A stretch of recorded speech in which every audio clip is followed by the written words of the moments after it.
boa noite a todos.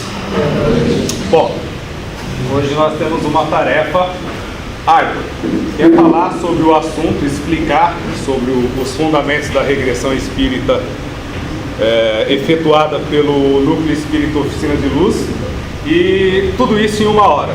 Então, eu já peço de antemão que fiquem bem atentos. Se precisarem anotar alguma coisa, anotem. Se quiserem informações posteriores, nós estaremos à disposição também para isso, passando por e-mail ou qualquer outro tipo de meio de comunicação. O fato que nos motivou necessariamente a começar esse ciclo de palestras sobre os fundamentos da regressão foi justamente a novidade. A mídia, normalmente, ela começa a colocar assuntos, né? E todo o povo brasileiro, né? Quando não assiste diretamente, pelo menos indiretamente, acaba captando as informações da televisão, né? Principalmente a novela, né? Quem aí assiste novela? Aí, maravilha, né? Só ele assumiu, tá vendo? A sinceridade da criança. Essa é a sinceridade da criança, porque todo mundo aí falou assim: eu assisto, mas não vou falar, né? Pois é, a grande realidade foi essa. As pessoas começaram a ter uma curiosidade muito grande por causa de regressão de memória, por causa da última novela. Qual é o nome dela? Vocês lembram? Tá vendo? Todo mundo sabe o que eu estou falando. Perfeito. Infelizmente, para nossa surpresa, é um assunto novo na mídia, só que é um novo velho, é um assunto que o tempo todo retorna à moda. E o trabalho que nós desenvolvemos na Oficina de Luz, ele é um trabalho que já se efetua há 4 anos e meio, não é coisa nova.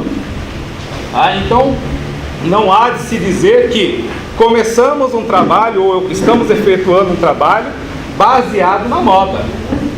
Então, a nossa necessidade foi tão grande que resolvemos, de alguma forma, trazer alguma informação. Por quê? A principal proposta das casas espíritas é que não pode se fazer regressão de memória. E eu vou mais além. Isso não é terapia espírita. Por quê?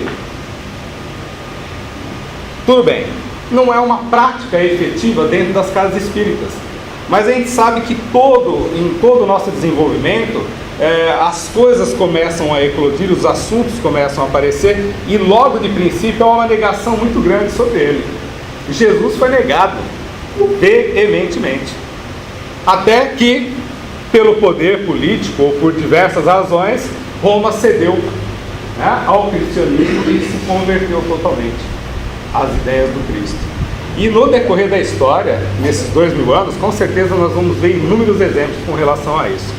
Então, o que nós propomos com a terapêutica espírita efetuada na Oficina de Luz não é a regressão de memória, mas a utilização da regressão de memória como uma das ferramentas, entre muitas que são ali utilizadas. Agora, para falar sobre todas as ferramentas, só indo conhecer o trabalho. Bem, nós vamos ter aqui nossa base doutrinária de sempre. Kardec, Revistas Espíritas, né? Livro dos Médiuns, Livro dos Espíritos. Suplementos. Os suplementos nós vamos estar baseados na parte científica, nos autores científicos, principalmente aqueles que a princípio foram estudar a doutrina espírita para combatê-la. Eles não foram estudar a doutrina espírita simplesmente porque a amavam, não, né? Esse, com exceção, foi, digamos assim, o pai, o criador da regressão de memória. Ele que a princípio começou a estudar o magnetismo, descobriu algumas coisas com relação ao sonambulismo natural. Quem aqui é apenas frequentador pela primeira vez? Maravilha. Que frequentam um curso? Que já são formados pela casa, trabalham, curiosos igual eu? Todo mundo agora, muito bom. Perfeito. Ernesto Bozano. Por que eu estou perguntando? Algumas coisas eu não vou ficar explicando detalhadamente não, porque é uma palestra mais de exposição sobre o assunto. Alguns autores eles tratam disso e nós vamos ter que correr atrás de informações. Inclusive nós estamos dando curso na Oficina de Luz. Herculano Pires. Para quem diz que é espírita, deve conhecer de fato Herculano Pires, né? Se não conhecer Herculano Pires, após Kardec, a coisa fica muito difícil de se entender. Os que estão em verde são os que eu tive que suprimir da palestra de hoje, porque nós ficaríamos aqui mais ou menos até 1h da manhã conversando. Agora, se vocês tiverem tempo, para mim não tem problema. Não, né? Ninguém vai querer ficar aqui, porque é um assunto até meio chato, pelo jeito. Lamartine Palhano Júnior, Hermínio C. Miranda, Zalmino Zimmermann, ele é médico, cientista e estudioso da doutrina espírita, né? E no final nós vamos adentrar as obras de André Luiz, os porquês da utilização da regressão de memória. Mas o espírita formado vai falar, mas André Luiz, ele fala sobre regressão de memória na espiritualidade, né? Ou em trabalhos mediúnicos. Mas ele falou isso há 45, 50 anos atrás. E se nós formos pensar dessa forma, nós estamos parados ainda no tempo de 45 anos atrás. Falando em negação, que eu falei há pouco tempo atrás, o próprio livro Memórias de um Suicida, ele ficou, se eu não me engano, mais de 15 anos engavetado por preconceito da FEB com relação ao assunto. Só quando o André Luiz pegou na moda, dentro da doutrina espírita, é que tiveram coragem, né, de publicar esse livro da Ivone Pereira Amaral. Perfeito. Então, a aplicabilidade da regressão de memória. A nossa metodologia é o seguinte: é o desligamento de acessos inconscientes de nós todos que fazemos ao passado. Tudo bom, Alberto? Tá? Como traumas, doenças do qual as pessoas correm atrás de médico e não conseguem entender qual a finalidade e onde isso se iniciou. Então o assunto ele é bem extenso, ele é ele vai tratar de toda uma parte terapêutica, né? Com relação à saúde física e à saúde emocional das pessoas que procuram o tratamento. Inclusive, a grande maioria das pessoas, quando chegam na oficina de luz, elas buscam a regressão de memórias. Elas não perceberam, não entendem, e só vão entender no decurso do tratamento que isso é muito mais abrangente. Ou seja, a pessoa não chega na oficina de luz, como muitas vezes é imaginado, deita-se e parte com uma regressão de memória. Não é assim que funciona o nosso trabalho. Amparos legais. É cansativo e chato ouvir falar que só psicólogo e dentista pode fazer regressão de memória. É muito chato falar sobre isso, mas infelizmente eu vou ter que colocar alguma coisa. Não existe regulamentação, uma regulamentação brasileira que proíba um bom terapeuta, um bom profissional, um bom ser humano que se interesse por outra pessoa de aplicar essa atividade, desde que ela seja coerente, consciente e tenha uma elevação moral e um objetivo de auxiliar as pessoas e não brincar, como muitos brincam com relação ao passado, presente e futuro. Na nossa regressão de memória, no nosso tratamento, na terapêutica de regressão de memória, não acontece essa brincadeira, né, do qual imaginam de, olha, eu vou lá para ver o que eu fui no passado. Esqueçam, se já estão pensando dessa forma, quem estiver se aproximando da oficina de luz está dando um tiro na água. É a mesma coisa que você ir pescar com a mão, olhar para dentro da água, ver o peixe e pegar uma pedra, porque o peixe está fora da direção e do seu foco de visão. Então todos os apoios técnicos que existem, eles são apoios de dissidentes da própria psicologia. Pessoas que queriam aplicar, porque a psicologia ela é habilitada a utilizar a hipnose apenas. E a hipnose ela é muito diferente de regressão de memória, porque a regressão de memória vai nos condicionar à ideia de que há uma vida passada, e a maioria dos psicólogos trabalham com a parte material apenas. As entidades que trabalham com TVP, elas trabalham na questão da suposta vida passada. Então eles colocam um suposto na frente, que é também para não serem exonerados, tá, do seu cargo como psicólogo. Enfim, a hipnose ela vai trabalhar apenas com um sono causado, forçado, ou apenas com a sugestão. E muitas vezes ela vai trabalhar fazendo com que a pessoa esqueça momentaneamente um trauma. Tá? Só que essa pessoa não curada da essência do problema, ao se dispor novamente com o vício ou com o problema que foi levado, ela entra novamente nessa sintonia. Isso acontece naturalmente com todos nós, e lá na frente nós vamos estar observando isso. Bom, vamos voltar para a doutrina espírita, livro dos espíritos. Eu gosto de trabalhar com essas perguntas porque as pessoas dentro da doutrina espírita falam o seguinte: nós, espíritas estudiosos, temos que trabalhar com a razão, né? Nós não podemos efetivamente trabalhar a leitura como os evangélicos ou os católicos fazem. Eu estou falando dessa forma, mas eu não concordo, porque é isso que eu ouvi durante 8 anos dentro das casas espíritas, que nós temos a obrigação de racionalizar aquilo que nós lemos e não interpretar a nossa maneira e ao pé da letra. Para isso, brincando até com uma amiga minha, existem os dicionários que infelizmente não são, em hipótese alguma, utilizados nas leituras. As pessoas preferem ler as palavras, né, e ter mais ou menos uma ideia solta dentro daquilo que ela sente no momento. Então, não há uma interpretação lógica. Então ele fala o seguinte: quando um espírito diz que sofre, de que natureza é o seu sofrimento? Isso está no capítulo de percepções e sofrimentos dos espíritos. O sofrimento, ele é sempre moral. O espírito, ele não tem corpo, o corpo já não necessita de determinadas condições da existência, ele não é receptivo à dor, porque já foi consumido, mas o espírito tem a sensação moral do que aconteceu. Alguém, quando é magoado aqui, tem o costume de carregar isso durante décadas, né? É a mãe que maltratou, o pai que maltratou, é a vizinha que é chata, é não sei quem, é o patrão. E lá na frente, numa conversa, esse sofrimento brota. Por quê? Porque nós não esquecemos, nós não curamos esse sentimento e a qualquer momento ele eclode. Então os sentimentos que vão eclodir, por exemplo, de um patrão que nós não gostamos dele ou achamos que ele realmente agiu mal conosco, é um sentimento de raiva.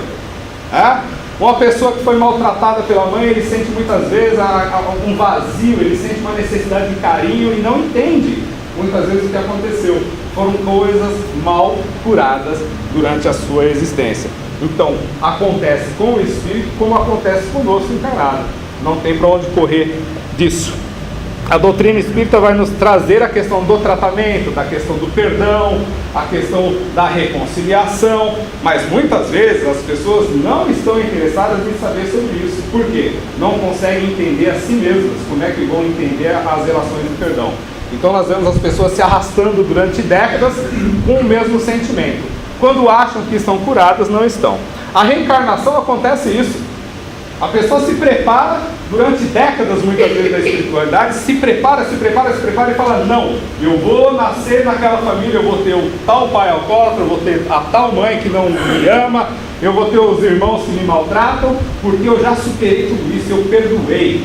E é mentira, porque pelo esquecimento do passado, ele retorna, começa a reviver essas experiências, começa a ter contato com os mesmos sentimentos, não entende o que está acontecendo e começam as brigas e as dissidências dentro de casa.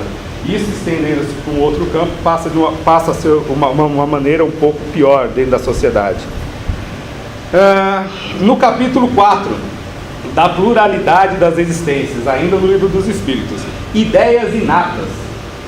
Nós trabalhamos com certeza com as ideias inatas. As pessoas muitas vezes querem se livrar de um problema. Elas querem é como se fosse uma casquinha de ferida. Nós vamos eliminar essa casquinha que está me machucando, mas ela não quer efetivamente buscar a essência do seu sofrimento. E a ideia inata, muitas vezes é a ideia, é o pensamento, o sentimento que aflora inconscientemente com o contato com o suposto adversário, ou com a pessoa que ela não simpatiza de uma forma mais ampla. Então, ele diz assim: encarnado, conserva o espírito algum vestígio das percepções que teve e dos conhecimentos que adquiriu nas existências anteriores? Todo mundo vai falar: sim, claro, é claro, o espírito ele não retrocede, ele não perde o seu conhecimento, e eu concordo plenamente com isso, né? Tudo aquilo que nós plantamos intelectualmente, tudo aquilo que nós buscamos conquistar, não perdemos. Mas o que é percepções? O que são percepções? Se o espírito conserva percepções de outras existências, quais serão essas percepções? Tá? Então ele guarda a vaga lembrança, né, que lhe dá o que se chama ideias inatas. Vamos lá, percepção. apreensão da realidade ou de uma situação objetiva pelo homem. O contato, as experiências anteriores, boas ou más, são as percepções que o espírito guarda no seu arquivo de memória. E é irrevogável, isso não se esquece. Em contato, novamente, com o plano físico, ele vai se lembrar delas. Se não claramente, muito vagamente, mas as sensações vão aflorar. E o que são sensações? Impressão recebida pelo sistema nervoso central, quando um dos órgãos dos sentidos recebe um estímulo exterior, muitas vezes associada a prazer ou dor. Então, sensação de frio, calor, etc. E mais os nossos sentimentos subjetivos, que muitas vezes nós não queremos que eles sejam esclarecidos ou que eles sejam escancarados, pelo menos, para as outras pessoas. Como é que os espíritos têm conhecimento do passado? E esse conhecimento lhes é ilimitado, né? O passado, quando com ele nos ocupamos, é presente. Eu adoro essa frase, porque é o que mais utilizam para combater o trabalho terapêutico de regressão. E é verdade, é verdade. Quando nós nos ocupamos o tempo todo do passado, ele se faz presente. Alguém discorda disso? Não. Quando nós não nos libertamos, nós não nos desvencilhamos de uma determinada energia, de uma determinada pessoa, aquele é o nosso passado. E ele vai ficar nos trazendo transtornos, vai ficar nos trazendo intemperança, raiva, vai até muitas vezes parar a nossa vida profissional, a nossa vida emocional, a nossa vida social, vai parar tudo. Por quê? Porque estamos revivendo o passado. Então, verifica-se então precisamente o que se passa contigo, né? Quando recordas qualquer coisa que te impressiona. Ainda está em percepções, sensações e sofrimentos. Recordação da existência corpórea, né? Aqui o livro ele não fala de encarnado, ele fala de desencarnado, né? Na questão 308, o espírito se recorda de todas as existências que precederam, na que acaba de ter. Quando o seu passado se lhe desdobra à vista, quais a um viajor os trechos do caminho que percorreu, mas como já dissemos, não se recorda de modo absoluto de todos os seus atos. Então, ele lembra-se desse conformemente à influência que tiveram na criação do seu estado atual. Para as pessoas que trabalham em mediúnicos ou que estão estudando a doutrina espírita, é muito consciente isso, que o espírito, ao desencarnar, passando pelo estado de perturbação, muitas vezes ele fica fixado, muito fixado, nas suas dores sofridas durante a vida. Alguns conseguem entender, se liberar e mesmo sentindo, mesmo tendo o sofrimento, conseguem se distanciar e seguir em frente. Outros dentro dos mediúnicos são socorridos depois de séculos, muitas vezes milênios. Por quê? Porque estão dando particularmente, né, uma impressão maior à influência dos fatos ocorridos na sua última existência. Então, esses espíritos, muitas vezes, que somos nós, que fomos resgatados depois de séculos na espiritualidade, por culpa nossa mesmo, vamos para a espiritualidade, nas colônias espíritas, né? Todo mundo. Quem é que gostaria de ir para a colônia espírita quando desencarnar? Eu não. Porque lá está cheio de doente. Lá está cheio de doente. Se nós tivermos o pensamento que nós vamos para a colônia espírita, nós estamos dando um passo severo para estarmos adoecidos. A não ser que alguém esteja granjeando um posto avançado lá de médico, de enfermeiro. E eu acredito que muitos podem ter essa condição, mas eu não pretendo isso para mim. Me desculpem, tá?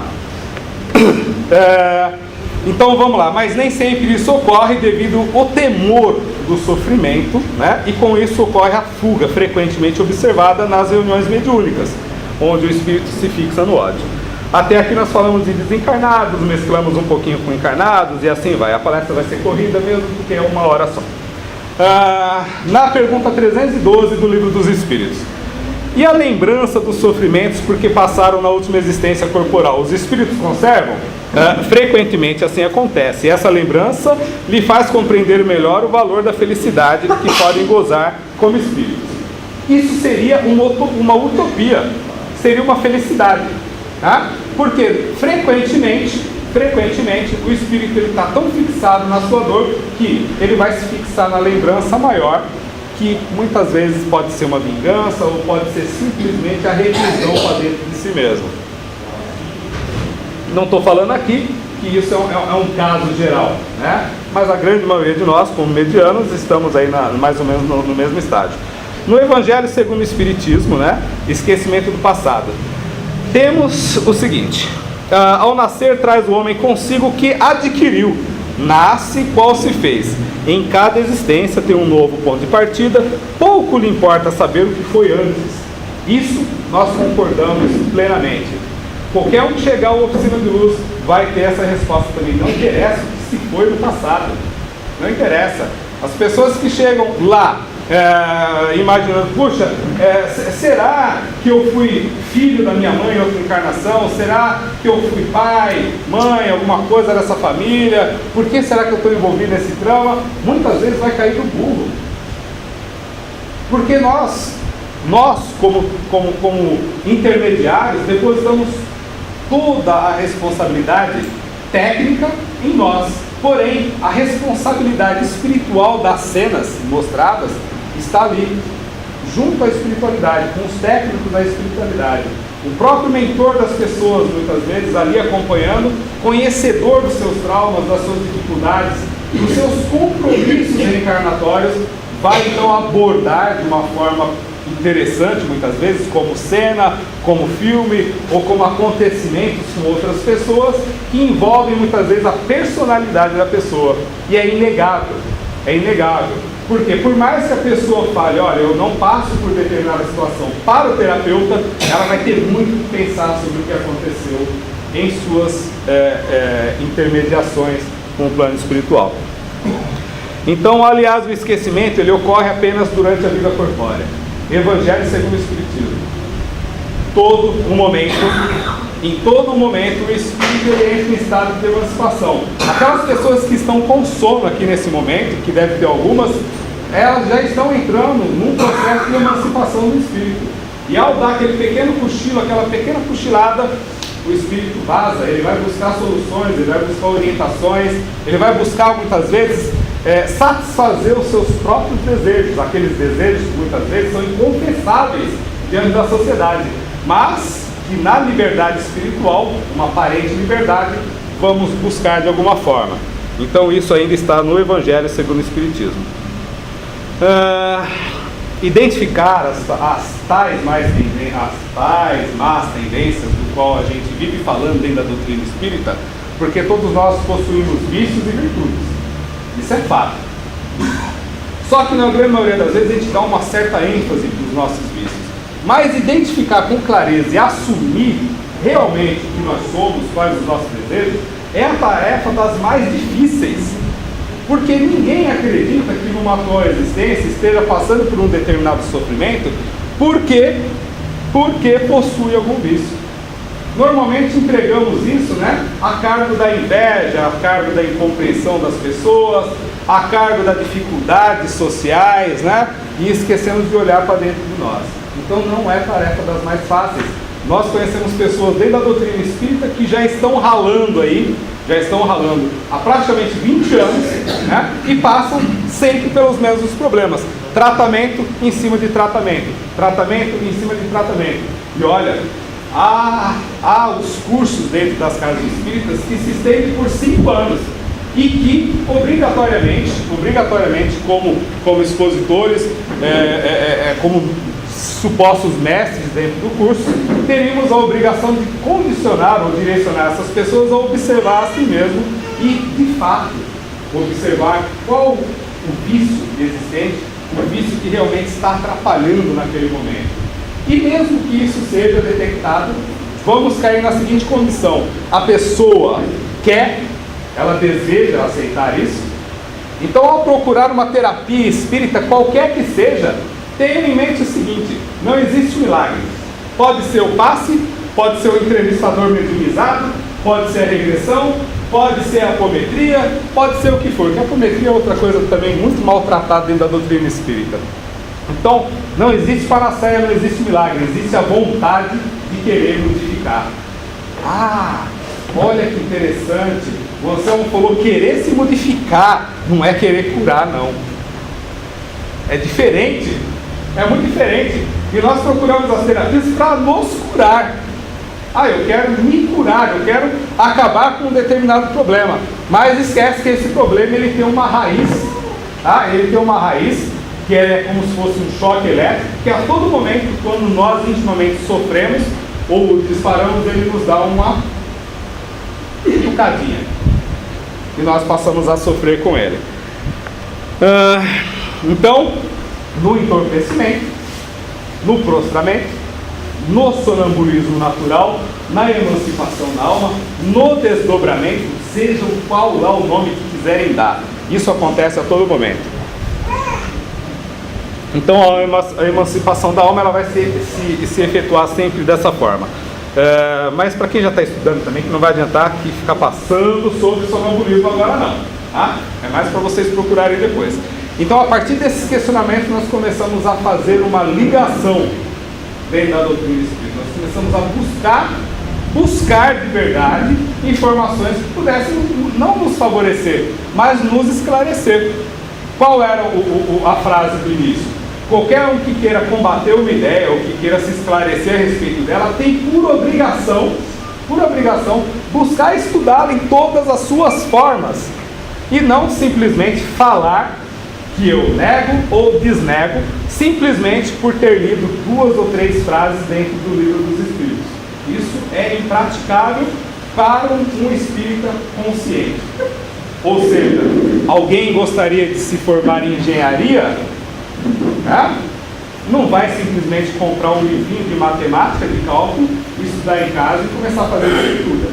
Ele vai estudar de todas as formas. E também não vai criticar quem sabe fazer o cálculo de todo tipo de estrutura de frente para trás e de trás para frente, porque foi uma pessoa que foi buscar informação, foi buscar conhecimento.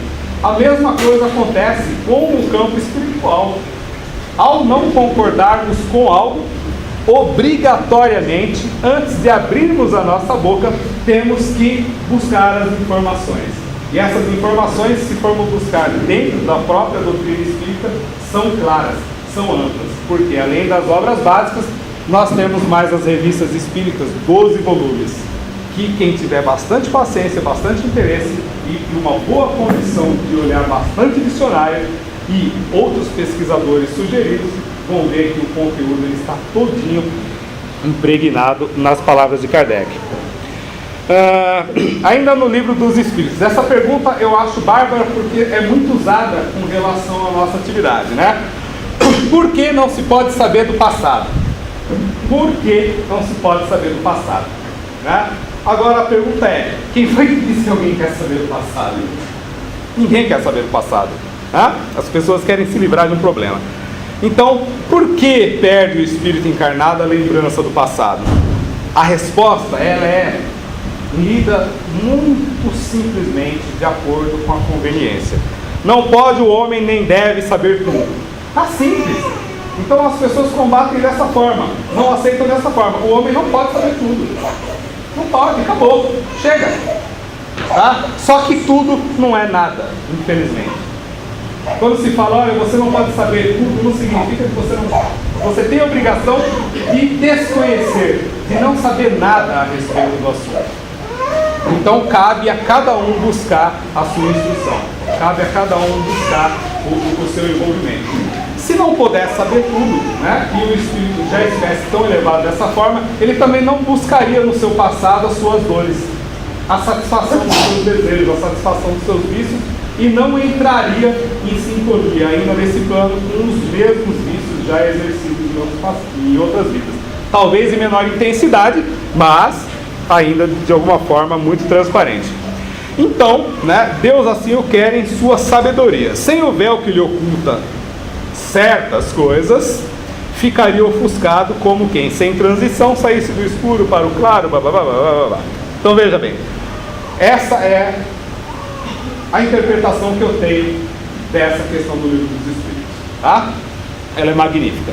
A questão é simplesmente essa: não é saber nada. Nós não podemos saber tudo. há uma diferença bem grande com relação a isso, tá? Ele fala em certas coisas, não podem saber certas coisas, ou certas coisas que ofusquem a sua visão espiritual. Então, não são todas as coisas, são todas as coisas. E eu não estou fazendo inferências na questão de modo a distorcê-la, porque se formos olhar no dicionário, é exatamente sobre isso que eu estou falando. E alguém aqui gostaria de discutir com o seu Aurélio? Acho que não, né? E naquela época Kardec nem tinha o Aurélio do lado, né? Diga-se de passagem. Na questão 290 do livro dos médiuns, é muito importante. A doutrina espírita, ela não é formada simplesmente pelo Evangelho e o Livro dos Espíritos. Não esqueçam que todo o ciclo de estudo há o estudo do Livro dos Médiuns. E pasmem, fiquem admirados, existe a Gênese também. É incrível, mas existe a Gênese que acaba se completando junto ao Livro dos Médiuns e toda a sua obra. E pasmem mais ainda, existe o céu e o inferno. E as pessoas muitas vezes leem apenas na busca de algum assunto de momento. Não leem, não estudam na íntegra. E olha que incrível. Todos esses 5 livros foram formados em cima de 12 volumes escritos por Allan Kardec, que se intitula de Revista Espírita. Ali nós encontramos todas as concepções, encontramos todas as ideias, todas as análises de todos os ângulos e formas possíveis por Kardec. Pena que a sua missão se encerrou tão cedo, porque muito ainda ele teria a decifrar para nós, já que nós, como espíritas, ainda nesse momento, principalmente, estamos religiosos demais. Então, eis a sapiência de Kardec e tal, são considerações minhas, né? Então, ele fala assim, na questão 15A, ele fala, eu resolvi colocar para a gente poder entender alguma coisa. A doutrina espírita, ela aboliu praticamente as perguntas da espiritualidade, né? A pessoa entra numa casa espírita, muitas vezes fazendo uma confusão muito grande com outras doutrinas. Porém, não pode esquecer que a doutrina espírita, ela possui pelo menos a raiz de muitas doutrinas. E muitas vezes, né, por descuido ou por medo, né, da prevaricação da consulta aos meios espirituais, as casas espíritas começaram a cercear essas abordagens. Eu até concordo que isso seja interessante. Concordo de fato. Porque a maioria das pessoas vem para fazer uma consulta ao meio espiritual querendo saber se vão arrumar trabalho. Elas vêm querer saber se o namorado está traindo. Elas vêm querer saber, meu Deus do céu, 1 milhão de coisas. Se tivesse um pouquinho de lógica, um pouquinho de racionalidade sobre isso, elas veriam que muitas vezes estão desempregadas há 5 anos porque não se movimentaram, porque existem coisas que ficaram para trás, porque a vida está andando e nós não estamos nos interessando em simplesmente estudar e melhorar. Então não é um guia espiritual que vai resolver isso.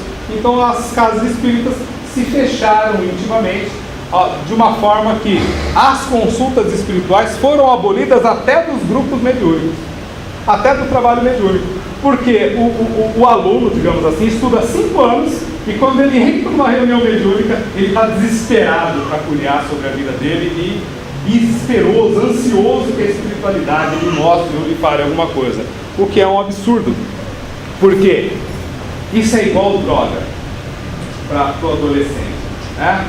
Olha, você não pode usar droga, mas não explica direito por quê. Você não pode usar droga e ele dá aquela curiosidade, aquela comichão, aquela ansiedade, pimba, lá na rua ele encontra o que ele precisa e entra nas drogas, tá? A doutrina espírita acaba acontecendo a mesma coisa, é cerceado. O aluno está sofrendo, ele tem mediunidade ostensiva, alguém oferece a droga da comunicação mediúnica fora de tempo, fora de época, e a pessoa acaba assim ladeando, né, com essa purpurina, né, da mediunidade e abandona a casa espírita. Então, veja bem, no item B, a questão 290, eu falei tudo isso que é para distrair vocês mesmos, tá? Que é para enganar todo mundo, tá? Então, no item B da pergunta 290, ele fala o seguinte: assim como não podemos conhecer a nossa individualidade, que é um assunto que é perguntado e reperguntado várias vezes por Kardec, e os espíritos respondem que basta se observar a si mesmo, observar as tendências para saber mais ou menos quem nós somos no passado. Kardec, mais uma vez, talvez na última tentativa de elaborar suas questões, pergunta: então quer dizer que se não podemos conhecer a nossa individualidade, quem fomos no passado, como pessoas, como indivíduos? Quando a gente fala de individualidade, a gente está falando de Napoleão Bonaparte, a gente está falando de gente grande, a gente não está falando do João, do Zé ou da Maria que nós fomos no passado, não. Está falando de gente grande. Então as pessoas estão interessadas em saber quem foi, qual a posição social, tudo, menos como se comportou na outra existência. Então ele fala assim: nada podemos também saber do gênero de nossas vidas. Olha a inteligência das perguntas, coisa que fatalmente acaba não acontecendo, porque o meio espírita ele não é acostumado a formular perguntas nos próprios grupos mediúnicos. Estão com dúvida, está acontecendo alguma coisa? A espiritualidade responde aleatoriamente. E Kardec fala que o aleatório, fora os grupos de socorro espiritual, é porta aberta para qualquer um. Aleatório significa que qualquer espírito em sintonia com o pensamento do grupo, e a gente não sabe exatamente qual a sintonia espiritual do grupo, vai dar comunicação. Para mim é um grande perigo isso. Para mim é um grande perigo. Não me interessa a motivação dos outros, mas eu não faço isso. Então a importância é elaborar as perguntas. E Kardec ele elaborou exaustivamente. Então ele pergunta aqui: também nada podemos saber do gênero. Como fomos em outras existências? Alguém gostaria de saber como foi em outra existência? Não, né? É mais fácil saber quem foi, né? A princesinha Isabel, né? Alguém ali da corte, né? O pessoal quando vai fazer TDT vê muito isso, né? Eu estava ali com a rainha, gente boa, né? Na cozinha ninguém estava, mas tudo bem, isso acontece. Então os espíritos respondem o seguinte: não, isso pode ser revelado, porque dessas revelações, podeis tirar proveito para vos melhorardes. Aí ele fala de novo: aliás, estudando a vossa personalidade, o nosso passado, a atual existência, dá para saber muita coisa da nossa condição espiritual. Mas a nossa questão não é levar para as pessoas se elas têm o desejo de saber ou não. A terapêutica ela envolve tantos processos que, ao finalizar o tratamento, a pessoa está pouco se importando em saber quem ela foi no passado. Ela vai estar motivada, ou pelo menos essa é a intenção, muito motivada a mudar algumas coisas nos seus relacionamentos. E invariavelmente essas mudanças têm que ocorrer dentro da família, através do abrir mão, do querer modificar alguma coisa de verdade em si e não nos outros.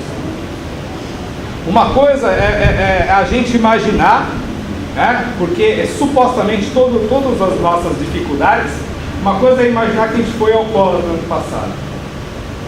Uma coisa é a gente imaginar e ter uma determinada tendência. E normalmente a gente fala: bom, se hoje eu bebo, lá no passado pode ser que eu já fui muito pior, né? Porque a nossa evolução é gradual, então hoje o vício está em menor intensidade, não está? Ótimo, bacana isso, eu também concordo plenamente com isso. Mas o que disparou esse vício do álcool? Isso aí ninguém consegue compreender, né? É mais fácil aceitar que no passado foi um viciado, ao invés de entender o que acontece consigo e o que disparou essa motivação à bebida, ou essa motivação à devastação do organismo físico. Então, veja bem, novamente, isso pode ser revelado. O gênero de nossas existências pode ser revelado. Está lá no livro dos médiuns. Vamos fazer aqui um apelo de autoridade, né? Como se diz na filosofia. Eu estou trazendo um apelo de autoridade de alguém que tem autoridade dentro da doutrina espírita, e não de ninguém aqui presente. E nem de ninguém que possa estar nesse momento pensando: puxa, no Miau está vendo uma palestra sobre regressão espírita, né? Fundamento da regressão espírita, e eu não concordo com isso. Por quê? Porque não é uma autoridade dentro do assunto. E eu considero ainda Kardec uma autoridade no assunto. Então, Revista Espírita de 1858. Ora, a força que se revela no fenômeno das manifestações, seja qual for a sua causa, está na natureza, da mesma forma que o magnetismo. E não poderia ser exterminada, como a força elétrica também não o será. O que importa é que seja observada e estudada em todas as suas fases. Então, a questão que mais envolve, né, a terapêutica de regressão, ela está ligada ao desdobramento, ao sonambulismo natural. Peraí, vamos fazer uma diferenciação aqui sobre sonambulismo natural, sobre sonambulismo magnético e sobre desdobramento. Sonambulismo natural ou magnético são coisas naturais que acontecem durante o nosso sono, como nós já conversamos, e o magnético ele é uma ação provocada através dos passes, através da magnetização, tá? E o desdobramento nada tem a ver efetivamente com o sonambulismo. Ah, como não tem? Como não tem? Não tem, porque o desdobramento foi uma nomenclatura adotada para se utilizar nos trabalhos mediúnicos. Simples e fácil assim. Então, quando a gente fala em desdobramento, nós estamos falando em utilização da ferramenta anímica, porque não é uma mediunidade. Não é uma mediunidade. Quem aí tem desdobramento? Quem faz desdobramento e não mediúnico? Que triste. Não é uma mediunidade isso. Isso é uma capacidade anímica de cada ser humano. Isso é provado pela parapsicologia, é provado cientificamente. Eu não estou aqui tentando criar uma ilusão sobre o assunto. Então, dentro da doutrina espírita, o sonambulismo como ferramenta de auxílio à espiritualidade, ela foi introduzida com o nome de desdobramento, como se o perispírito se desdobrasse, né, se multiplicasse, quando na realidade ele apenas se desacopla do corpo, há uma visão, uma clarividência muito maior e a pessoa consegue ter uma interação direta com o plano espiritual. Então, não ultrapassa a linha de uma ferramenta mediúnica. Porém, como ferramenta anímica, como ferramenta de trabalho, há grandes possibilidades. E é através do desdobramento, através da psicometria, através da clarividência, que o espírito ou o ser humano tem a capacidade plena, quando deseja, de buscar soluções para os seus problemas. Só que na maioria das vezes, como eu venho insistentemente falando, as pessoas procuram buscar traumas e não soluções. Então, ainda na Revista dos Espíritos, ele fala ainda sobre o magnetismo, a questão das contradições, a questão das negações do magnetismo, né? E mais à frente, Kardec vai falar que quando surgiram os primeiros fenômenos espíritas, todo mundo na época caiu em cima. Houve uma negação estridente.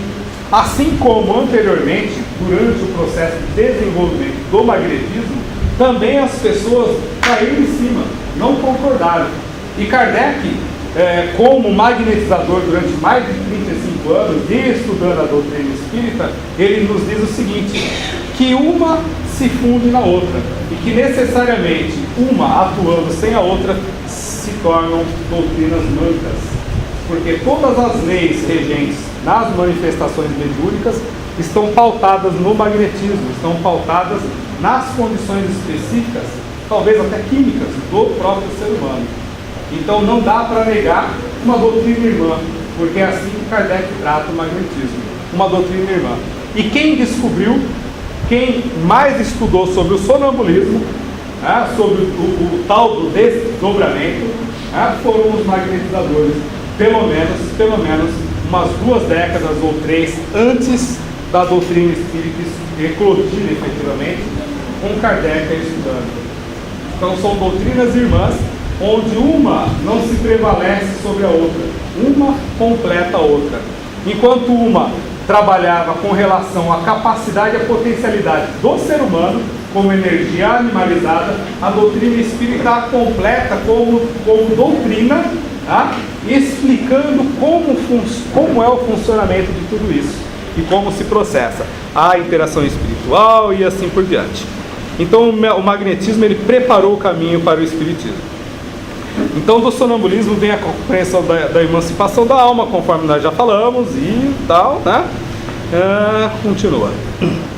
Então nós temos aqui faculdade, qualidade e aptidão. São todas as coisas que envolvem o sonambulismo. São todas as coisas que envolvem a capacidade anímica do ser humano. Então nós temos o poder de efetuar, maneira de ser boa, de distinção entre uma e outra. Bom, há muito ainda. Então, no capítulo 1 ainda, caráter da revelação espírita. Os estudos das propriedades do perispírito, dos fluidos espirituais, dos atributos fisiológicos, da alma, abrem novos horizontes à ciência. Kardec ele enfatizava muito isso, que quando a ciência resolvesse estudar efetivamente as propriedades perispirituais, não da maneira científica, da maneira como se olha a matéria, da maneira como se olha uma cadeira, como uma cadeira não se movimenta todos os dias, que a ciência trata os seus estudos dessa forma, através da repetição. Então, como o perispírito, como as manifestações espíritas são de certa forma abstratas, é por isso que até hoje, né, ainda, mesmo após a parapsicologia, ainda há uma negação da ciência com relação às propriedades do perispírito e a capacidade do ser humano, do qual nós vamos ver mais adiante. Então a regressão terapêutica ela gira em torno da emancipação da alma. Todo mundo, sendo médium ostensivo ou não, ao entrar na atividade, ao passar pelo processo de relaxamento, magnetização, com certeza irá emancipar o seu espírito e em alguma intensidade, em algum grau, vai observar alguma coisa. Isso é fato. Então nós temos aqui ciências da doutrina espírita, cientistas que estudaram a doutrina espírita. Nós temos o José Maria Fernandes Palavida, ele foi espanhol e praticamente contemporâneo a Kardec. Ele, lá na Espanha, foi o precursor do estudo da regressão de memória. Junto com os seus estudos da magnetização, da elaboração de todo o processo, ele começou a desenvolver todo o trabalho de regressão. Como ele fazia isso? Nós não sabemos. Nós não sabemos. Sabe por quê? Porque, infelizmente, na história, toda a sua literatura foi suprimida. Eu não sei se por interesse ou por descaso, mas foi suprimida. Temos poucas informações a respeito do Colavida. Nós temos o Coronel Albert de Rochas, que tem um livro maravilhoso chamado Vidas Sucessivas. Ele estuda pelo menos 17 ou 18 casos de regressão de memória. Mas como ele estuda isso? Ele pegava os sensitivos, ele fazia as experiências de regressão, 5, 6, 10 vidas, e ele ia fisicamente até os locais onde as pessoas relataram, fazer as comprovações sociais do que ocorreu. Então ele levantava nome das pessoas, endereço, casas, ele ia atrás de certidão de nascimento, ele ia atrás da historicidade de vida da pessoa. E através disso ele conseguiu comprovar a capacidade do ser humano de ir até o passado e buscar informações, como também cientificamente já naquela época ele começa a comprovar a reencarnação.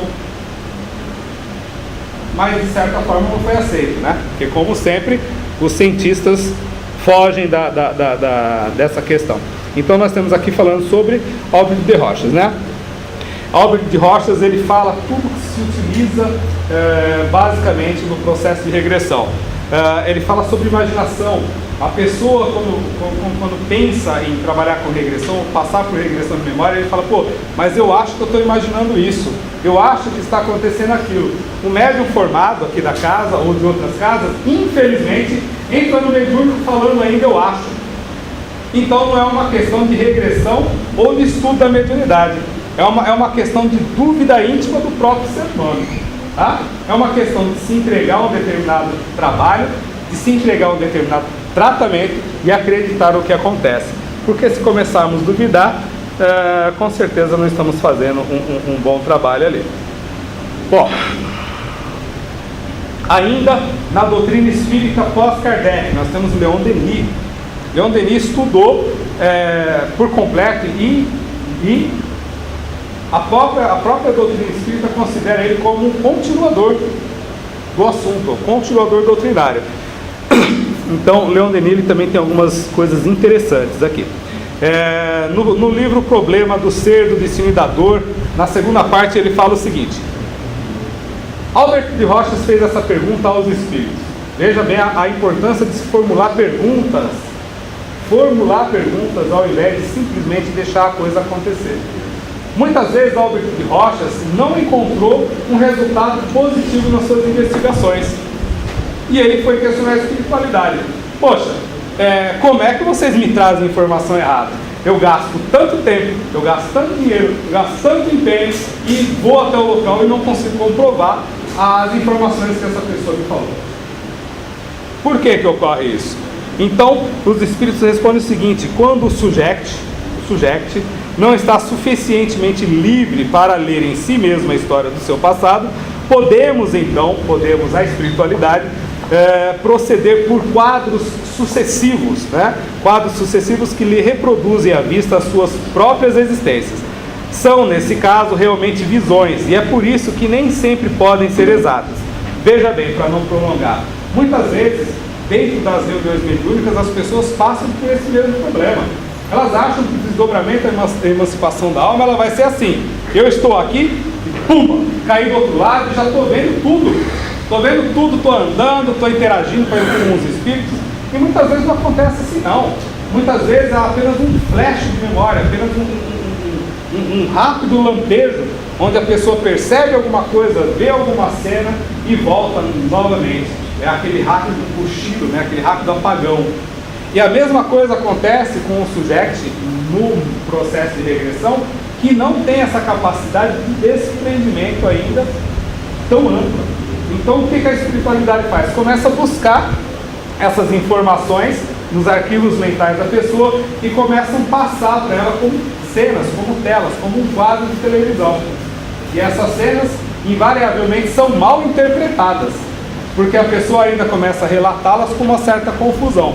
Principalmente, elas são mal relatadas, principalmente se elas tiverem realmente a ver com algum vício seu atual. Porque nós vamos cair num estado de negação. Imagina, né? Imagina que eu fiz isso no passado. Deus que me livre, né? E vai começar a camuflar. Não entendi, não vi, não aconteceu nada, não estou sentindo nada, né? Isso acontece muito nos grupos mediúnicos. Então, quem quiser ler, está aqui o livro, O Problema do Ser, do Destino e da Dor. Nós temos também o Ernesto Bozano. O Ernesto Bozano, ele tem dois livros interessantes, né? Que é o Animismo. Cadê aqui? Esqueci o nome. Aqui. Enigmas da Psicometria e Animismo ou Espiritismo.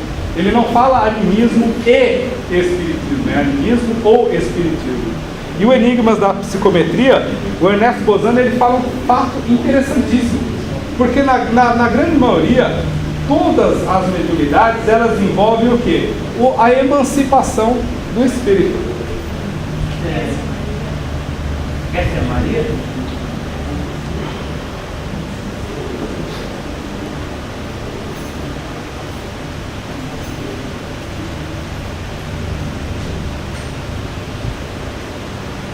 Bem, na doutrina espírita nós estudamos que todas as mediunidades, elas só podem ocorrer com a emancipação total ou parcial do perispírito. Então a psicofonia, ela só ocorre se houver uma emancipação, se não total, pelo menos parcial, onde nós possamos interagir com a mente do desencarnado. Enfim, em praticamente todas nós vamos encontrar essa pequena questão, às vezes até deixada para trás. Então o que acontece? Na psicometria, vamos colocar as pessoas que fazem psicometria, que são muito procuradas. Na psicometria, o que acontece? Vamos colocar de outra forma. A pessoa procura alguém que faz consultas, independente de quem seja, em qual doutrina esteja, né? Se não for um charlatão que lhe faça muitas perguntas para colher o verde e depois falar alguma coisa que mexa com a sua sensibilidade, ele vai fazer o que como médium? Ele vai usar a psicometria, ou seja, a emancipação da alma, interagir com o campo psíquico do consulente e vai buscar as informações no passado. Isso se for um médium muito equilibrado, um médium muito sério. Ele tem capacidade de entrar no seu campo mental e buscar as informações, porém, vejam que interessante, Porém, como um intermediário, ele pode absorver as imagens, as informações e trazer de acordo com o seu próprio parecer, onde ocorre um verdadeiro perigo nas consultas espirituais. Por quê? Porque a pessoa muitas vezes ela não passa a mensagem limpa, ela passa uma mensagem anímica dentro dos seus conceitos ou dentro dos seus pré-conceitos. Ao invés de ajudar as pessoas numa consulta mediúnica, muitas vezes ele está manipulando, atrapalhando e criando dependência. E eu não quero ser dependente de ninguém, porque através da regressão de memória, a pessoa tem a capacidade, através de si mesmo, com o terapeuta calado, de interagir com o seu próprio passado. Não é ninguém que vai estar falando, não. Pode ser a imaginação da pessoa trabalhando, como pode ser verdade. Para mim, pouco importa nesse momento. O que importa é que é um fato e acontece. E depende muito da pessoa, através do que ela observar, se ela vai querer realmente se libertar de algo, ou se ela vai não passar do nível da curiosidade e continuar a sua vida como deseja. Então Ernesto Bozano foi pesquisador, ele estudou sonambulismo natural, estudou uma pancadaria de coisa também. A relação das variedades práticas do sonambulismo natural, retrocognição e pré-cognição. Não só retrocognição, ir ao passado, como a pré-cognição tem o espírito de ir buscar algumas informações. Mas não aquelas informações do predizer o futuro. Não. Herculano Pires ele fala um negócio muito interessante, porque nós vamos abordar rapidamente. A questão está acabando o tempo. Herculano Pires, no estudo da parapsicologia, ele fala o seguinte, que todo mundo, né, sendo natural a capacidade da retro e pré-cognição, ele pode ter sensações do futuro. E ele faz até um exemplo bobo muitas vezes. A pessoa vai cortar a barba e ele sente que ao passar ele vai cortar o rosto. E em uma fração de segundo ele corta. Ele poderia ter parado, né? Ele sentiu que ia cortar o rosto, ele poderia ter parado. Isso acontece a todo tempo. A pessoa tem a sensação que não deve ultrapassar a rua, não deve atravessar a rua e ela para. E de repente o carro passa o farol fechado. Então são pequenos flashes que nós temos de um futuro. E esse futuro muitas vezes pode ser muito próximo, muitas vezes também com a intervenção dos espíritos. Ou seja, há a possibilidade de acontecer algo e nós captamos essa informação. Então nós temos aqui, na questão da emancipação da alma, visões sonambúlicas, dupla vista, visões estáticas e deslocamentos, bicorporeidade, eu acredito que já estudaram sobre isso e a coisa vai andando. Então, nós temos aqui, segundo o Aldo de Rochas, a questão dos métodos, da forma como ocorre a emancipação. Eu sempre costumo falar o seguinte, que nos processos mediúnicos, a gente vai falar do passeio, né? Que é percepção, aproximação, contato, envolvimento e manifestação. Tá? Para um médium ostensível, ele é uma Ferrari. Você acelerou, ela já está 200 por hora. Ele não vai perceber primeira, segunda, terceira, quarta, quinta, sexta, vai embora. Né? Agora, para o médium não ostensivo, ele é um Fusca. Por quê? Ele vai engatar a primeira, ele vai sentir o tranco da segunda, ele vai sentir o tranco da terceira. Feliz da vida quando sentir, porque muitas vezes não sai da primeira. E fica esperando ansiosamente que a primeira parte do passeio das 5 fases aconteça, quando na realidade não acontece. Então ele fala sobre vigília, o estado de sonambulismo, o estado de raporte, que são batidas à volta, simpatia ou contato. Simpatia ou contato pode ser a simpatia do magnetizador próximo, o contato próximo como contato à distância, ou como até o contato fluídico do magnetizador de longe, onde o magnetizador cheira algo e a pessoa sente também esse cheiro, de tão forte que é a ligação, e a simpatia à distância. Então, para encerrar, nós vamos falar rapidamente sobre Herculano Pires. Muitos não conhecem Herculano Pires, mas conhecem Emmanuel. Né? Quem não conhece Emmanuel aí, pelo amor de Deus, me avisa. Tá? Em algum lugar que eu não me interesso e não quero procurar, mas é muito citado dentro das casas espíritas, dizem o seguinte, que Emmanuel foi o melhor médico que mediu Kardec no Brasil. Ou que Herculano foi o melhor médico que mediu Kardec no Brasil. Palavras de Emmanuel, segundo a própria doutrina espírita. Então, o José Herculano Espírita, o José Herculano Pires, segundo Emmanuel, foi o cara.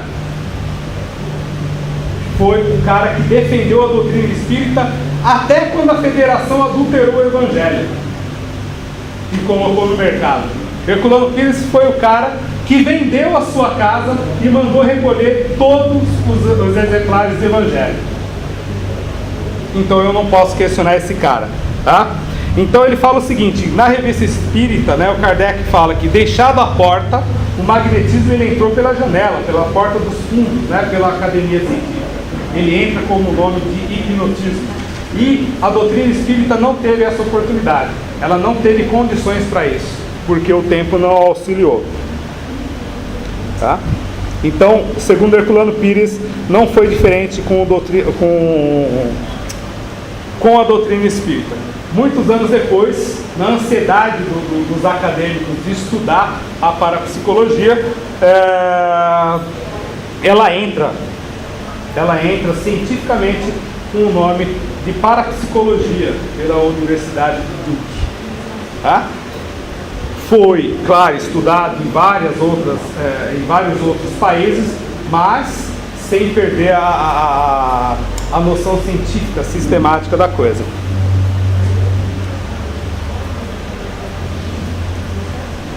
No livro Ciência Espírita, é um livrinho de Herculano Pires, e no livro Parapsicologia, né?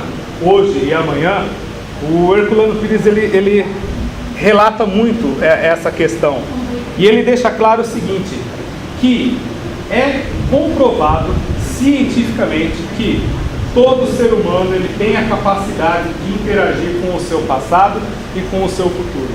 Basta querer, basta precisar, não apenas pelo sofrimento. Não existe isso. E que todo espírita, ao estudar cientificamente a doutrina espírita, ele não pode ser colocado de lado. Ele não pode ser desprezado como se fosse alguém que estivesse se desgarrando da doutrina espírita. Porque a parapsicologia, né, segundo Herculano Pires, ela é uma continuação da doutrina espírita. Herculano Pires, ele simplesmente foi o fundador da primeira instituição brasileira de parapsicologia em 1963, junto ecumenicamente com padres católicos, com médicos, com toda a academia, pró e contra do espiritismo. Herculano Pires ele simplesmente estudou, introduziu a parapsicologia, desenvolveu essa instituição sem, a princípio, ter sido diretor. Porque normalmente as pessoas fundam algo e assumem a posição de direção. Ele se recusou a ser diretor da Academia de Parapsicologia, para que pessoas que estivessem fora do meio espírita pudessem comprovar metodicamente por si mesmo a veracidade do assunto. E ele fala mais, ele fala que a parapsicologia não descobriu nada que a doutrina espírita já não tivesse trazido à baila e à prática dentro das instituições espíritas. E que o religiosismo, ele é muito importante na nossa vida, mas a religiosidade, ela é muito maior também na nossa vida. Esquecermos o lado religioso, né, e termos mais religiosidade. Praticar de fato o que a doutrina espírita nos traz. E a doutrina espírita, ela não nos traz apenas vir aqui assistir palestra, tomar passe. A doutrina espírita, ela se apropria em determinada época de determinadas terapêuticas. E ela não pode negar outras que estejam no mesmo sistema do suposto antigo magnetismo. Se formos levar adiante, se formos levar muito mais adiante, o passe não é uma terapêutica espírita. Ela é uma terapêutica criada pelos magnetizadores que magnetizavam a água. Não dá para excluir isso. Então, muitas vezes, nós negamos algo que nós não queremos que aconteça ou tememos que aconteça veementemente. E esquecemos que o mundo, ele não é formado da doutrina espírita simplesmente. Ele tem conceitos espiritualistas e a principal base da doutrina espírita é a científica, é o desenvolvimento da mediunidade, onde invariavelmente se encadeia o desenvolvimento moral de todos nós. Então, meus amigos, é isso. Isso foi só um esboço. Assim, que eu sempre tive curiosidade sobre regressão. Se meu caso é caso de regressão. Então, você conhece onde é a oficina de luz? Não conheço. A gente precisa anotar o endereço, eu posso anotar o endereço para você, no Ariston, na rua Praia Grande 411. Eu anoto direitinho, anoto o telefone, você entra em contato para te marcar uma entrevista. Tá bom? Obrigada. Mas aí é você mesmo ou tem uma pessoa? Sou eu, Eugênia, Maria, existem mais pessoas ali. É porque na verdade eu não sei se é o caso ou não. Não, tranquilo. Tá bom.